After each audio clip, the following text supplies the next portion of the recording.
उठो, जागो और निरंतर तब तक चलते रहो जब तक लक्ष्य को प्राप्त न कर लो। हमारा आज का व्यक्तित्व हमारे विचारों के आधार पर ही बना है। अतः इस बात का ध्यान रखो कि तुम क्या सोचते हो। शब्द क्षणिक है, परंतु विचार काफी समय तक रहते हैं और वे हमें दूर तक ले जाते हैं।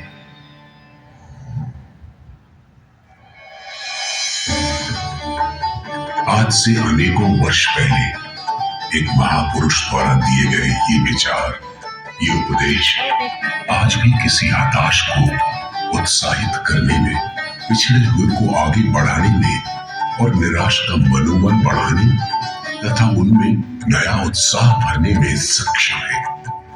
आज भी ये विचार हमारे लिए प्रेरणा का स्रोत बने हुए हैं।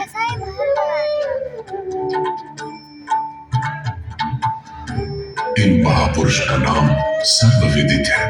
वे अपने कालजयी सत्कर्मों तथा अवदानों, अपने धार्मिक, सांस्कृतिक तथा आध्यात्मिक अनुभूतियों तथा अंतर्दृष्टि के लिए सारे संसार में सुपरिचित है। हम बात कर रहे हैं स्वामी विवेकानंद जी की। ज्ञान के सिंधु जिन्हें वंदन करे। वैसे तो स्वामी विवेकानंद जी के विषय में जितना कुछ कहा जाए वो कम ही होगा। उनके जीवन के अनेक पहलू हैं। आइए आज उन्हीं में से कुछ पहलुओं का दिग्दर्शन करते हैं। उनका स्मरण आते ही हमारे दिलो दिमाग पर उनके जीवन की एक सुविख्यात घटना एक चलचित्र की भांति जरूर उभर आती है। 11 सितंबर 1893 का वो दिन जब उन्होंने अमेरिका के शिकागो नगर में आयोजित विश्व धर्म सम्मेलन को पहली बार संबोधित किया। वो दिन जगत के इतिहास में चिरस्मरणीय हो गया। Sisters and brothers of America,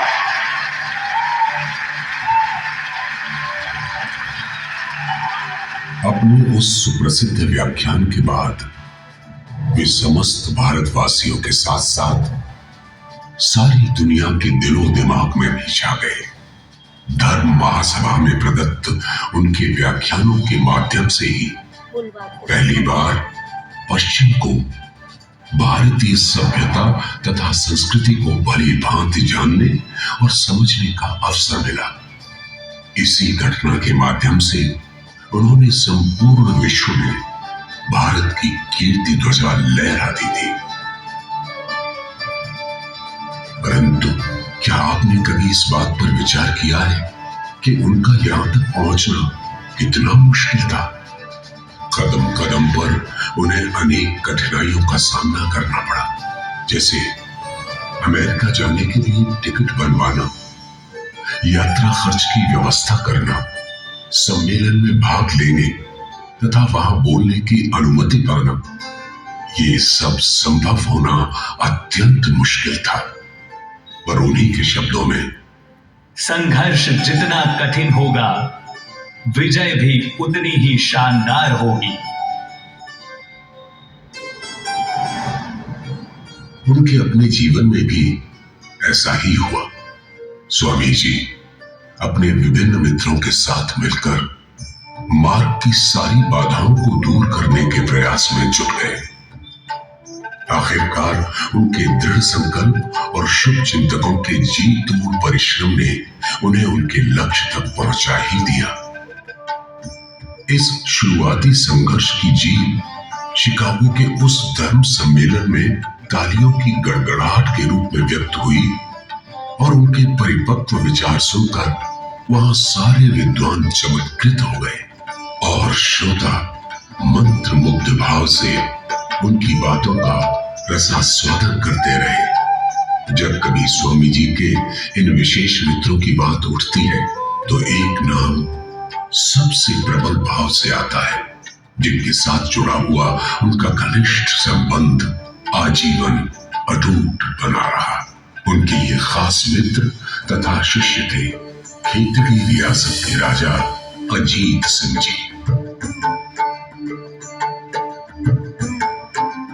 Shekhawat कुल के ये राजा मिलनसार, न्यायप्रिय, कुशल प्रबंधक, पूर्वाग्रह मुक्त होने के साथ साथ विद्वान, कवि तथा भक्त हृदय के भी थे।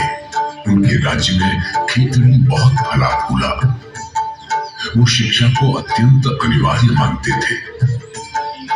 उन्होंने खेतड़ी में शिक्षा विभाग की स्थापना करके वहां की साधारण पाठशाला को जयपुर मंडल के प्रथम हाई स्कूल में परिणत किया।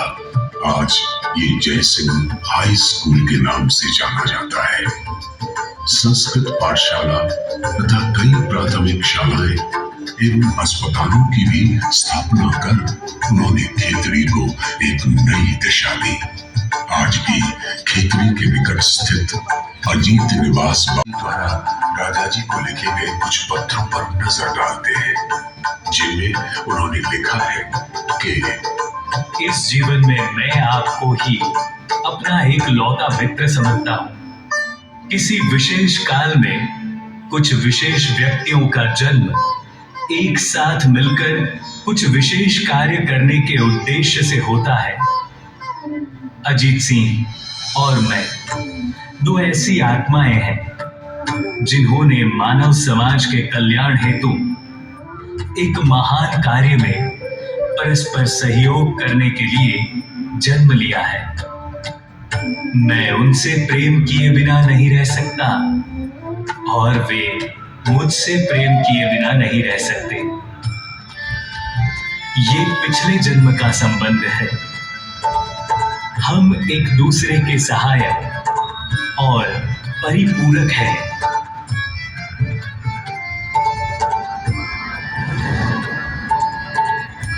स्वामी जी के जीवन में जिन स्थानों तथा व्यक्तियों ने सर्वाधिक महत्वपूर्ण भूमिकाएं अदा की है, उनमें खेतड़ी नगर और राजा बहादुर अजीत सिंह का नाम सबसे ऊपर आता है।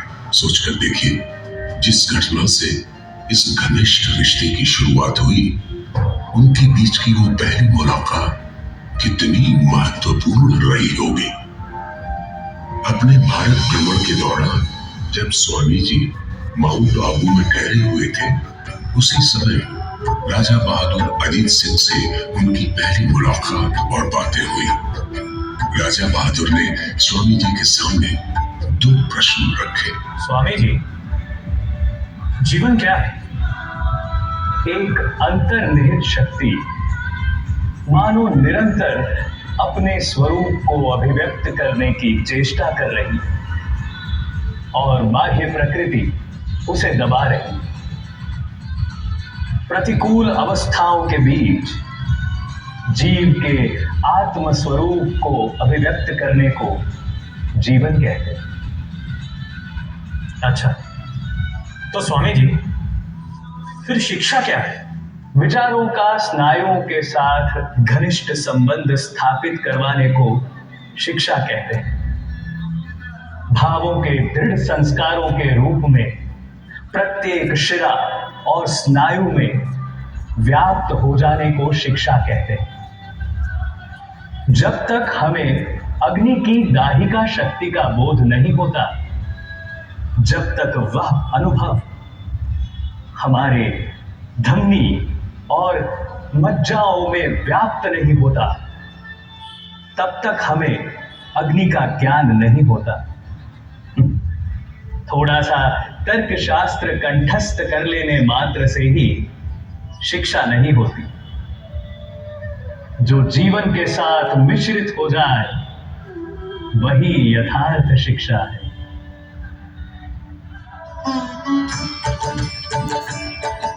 आगमन के कुछ ही दिनों बाद राजा अजीत सिंह स्वामी जी से मंत्र दीक्षा लेकर उनके शिष्य हो गए और ये गुरु शिष्य संबंध अत्यंत घनिष्ठ एवं मधुर था। स्वामी जी से राजा जी ने भौतिक विज्ञान, रसायन एवं खगोल विज्ञान की शिक्षा ली और स्वामी जी ने खुद खेतड़ी के संस्कृत विद्यालय में अष्टाध्यायी ग्रंथों का अध्ययन भी किया। कहते हैं कि कभी कभी शिक्षक एवं शिष्य खगोलीय विद्याध्ययन में इतने तल्लीन हो जाते थे कि वे कई रात दूरबीन पर जमे रहते थे और राजस्थान के रहस्यपूर्ण अंधकार में स्वच्छ आकाश का सूक्ष्म परीक्षण किया करते थे। अजीत सिंह एक महान गुणग्राही थे।